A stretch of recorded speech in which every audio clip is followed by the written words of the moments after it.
Welcome, ladies and gentlemen, to Harry's Midday News Bulletin for July 1st, 2025. Don't forget to follow the channel to stay updated with the latest football news.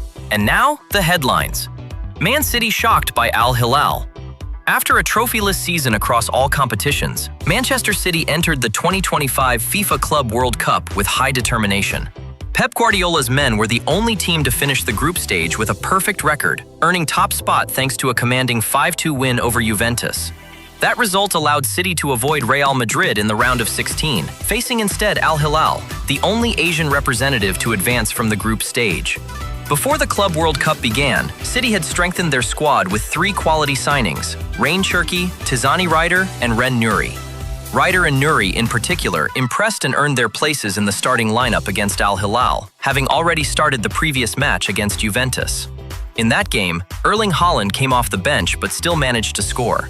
This time, he returned to the starting 11, pushing Mahrez out of the lineup. Jack Grealish also lost his starting spot to Ilkay Gundogan and Vadian, while Akanji was replaced in central defense by Ruben Diaz and a new partner.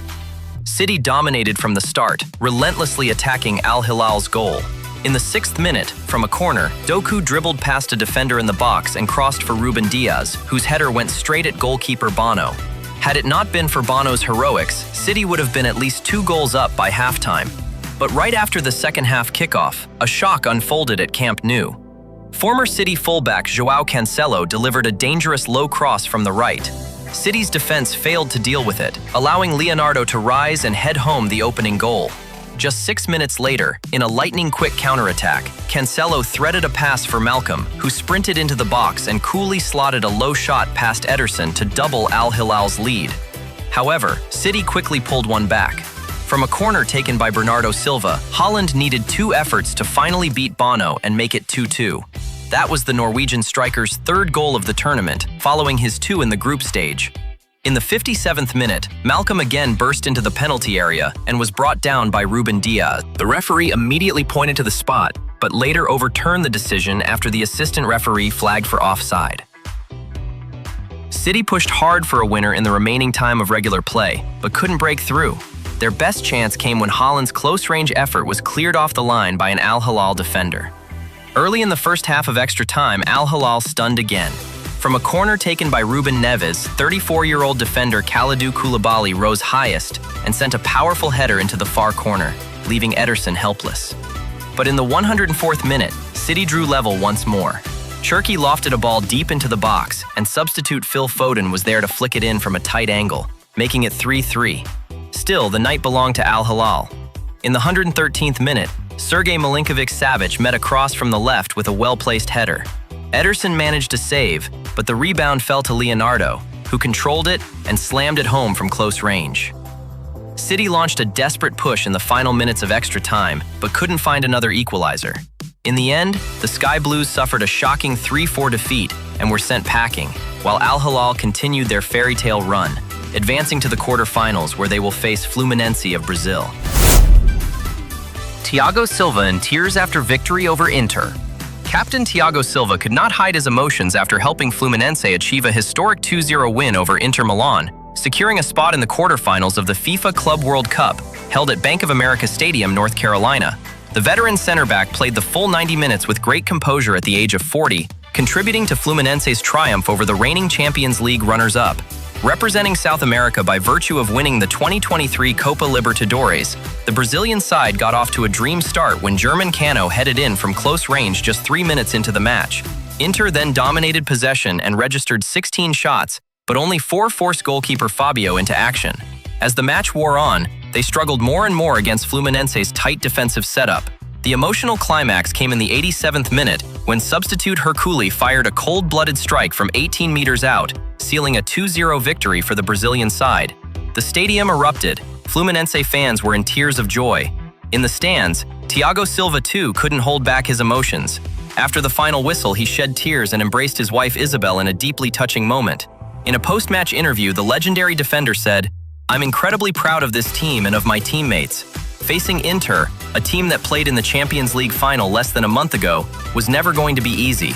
The weather today was extremely hot, the playing conditions were tough, but Fluminense is a great club, and we've proven that today."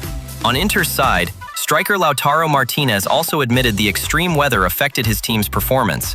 "We didn't play well in the first half, lost the ball too often and conceded too early. Fluminense defended very tightly and were dangerous on the counter.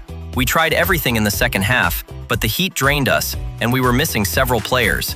I apologize to the fans." The victory sends Fluminense into the quarterfinals, where they will face Manchester City or their surprise conquerors, Al Hilal. For Thiago Silva, this marks yet another emotional chapter in his illustrious career.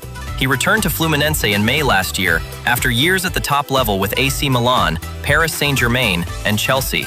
Before that, Silva came through the Fluminense Youth Academy in the 1990s and played 3 professional seasons with the club from 2006 to 2008. Now, at age 40, the Brazilian football icon has once again achieved something extraordinary in the colors of his boyhood club. Man United give an ultimatum in Mbeumo pursuit. Manchester United continue to face challenges in the transfer market, as their latest offer for Bryan Mbeumo was flatly rejected by Brentford, despite reports suggesting the player is open to joining the Red Devils. Brentford have made it clear they won't let Mbeumo go unless their valuation is met. According to English media, United's most recent offer was worth around £55 million, including add-ons. However, Brentford are demanding a fee higher than the £62.5 million that United previously paid to sign Matheus Cunha from Wolves. Brentford's director of football issued a firm statement. He scored 20 goals in the Premier League last season. "We knew many clubs would be interested, and that is happening. Bryan has his own plans for the future, which is totally understandable, but if anyone wants to sign him, the offer must be truly worthy from a financial standpoint." While Brentford are open to the idea of selling Mbeumo, they do not rule out keeping him for another season. This comes amid a period of transition at the club, as manager Thomas Frank has left to join Tottenham, taking 4 assistants with him, and captain Christian Norgard is also set to join Arsenal for a fee of £15 million. Despite these departures, Brentford's leadership remains remarkably composed. The board does not view the exodus as a crisis, but rather as a sign of progress. "We don't feel under attack. On the contrary, when your players are being pursued by top clubs, that's a positive sign." Messi, considering leaving Inter Miami. Argentine superstar Lionel Messi is reportedly considering leaving Inter Miami ahead of the 2026 World Cup. His current contract with the MLS club is set to expire at the end of 2025. According to journalist Esteban, the legendary forward may choose not to extend his stay beyond that. The deal Messi signed upon joining the club in 2023 includes an optional 12-month extension, but that clause has yet to be activated. Esteban reports that Messi is weighing the option of playing in a more competitive league during the final 6 months before Argentina begin their World Cup title defense. Meanwhile, a source from Inter Miami told journalist Fabrizio Romano that Messi remains under contract until the end of 2025, and in reality, both parties are interested in continuing their partnership. Previously, journalist Guillaume Balague also told the BBC that Messi's family is happy living in the US, which could be a strong indication that M10 may decide to stay in the country for another year, until the 2026 World Cup kicks off. Will Messi commit his future to Inter Miami? After 2 unhappy years in Paris, the Messi family is now in a good place in Miami. And if his family is happy, so is Messi. The Argentina national team captain and Inter Miami recently suffered a heavy 0-4 defeat to PSG in the round of 16 of the FIFA Club World Cup 2025, a result that might cause Messi to reconsider his next move. That concludes today's Midday News Bulletin for July 1st, 2025. Thank you and see you again soon.